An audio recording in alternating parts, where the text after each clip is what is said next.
Today I'm going to try installing DIY tape-in weft extensions. Extensions are from Endaring Hair and they are 22 inches. Here's what we're working with for mine before. I do have really fine thin hair and I've tried like every extension under the sun, but I have not tried tape-in wefts. They come in one long weft like this, so you can kind of cut and customize each piece on your head. So we're obviously going to start at the bottom and work our way up.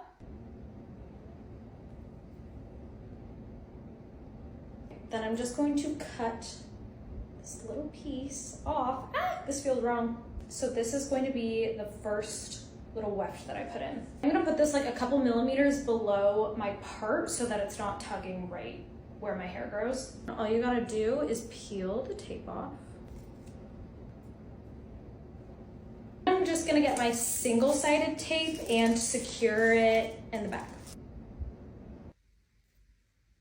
Now I'm gonna do another one above that, still in the center of my head. Cutting the weft again to where I want it. Yay!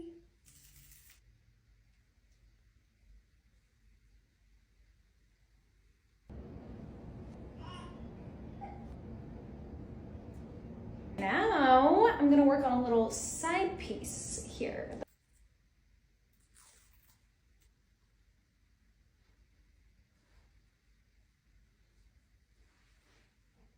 I love that these are rooted because they match my hair so much better.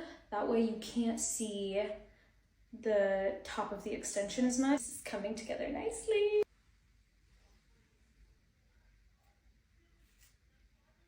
Doing my other side here.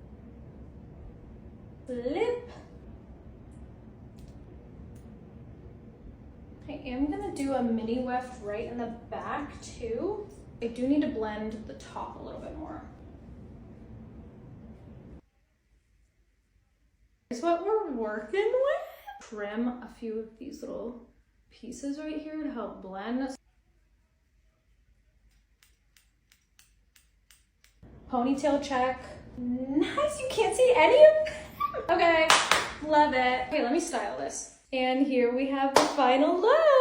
Okay, these were very surprisingly easy to put in. Supposed to last for around 6 to 8 weeks before you're supposed to remove and reinstall them. But I'm really happy with how this turned out. I feel like it was a really easy process to do your own extensions.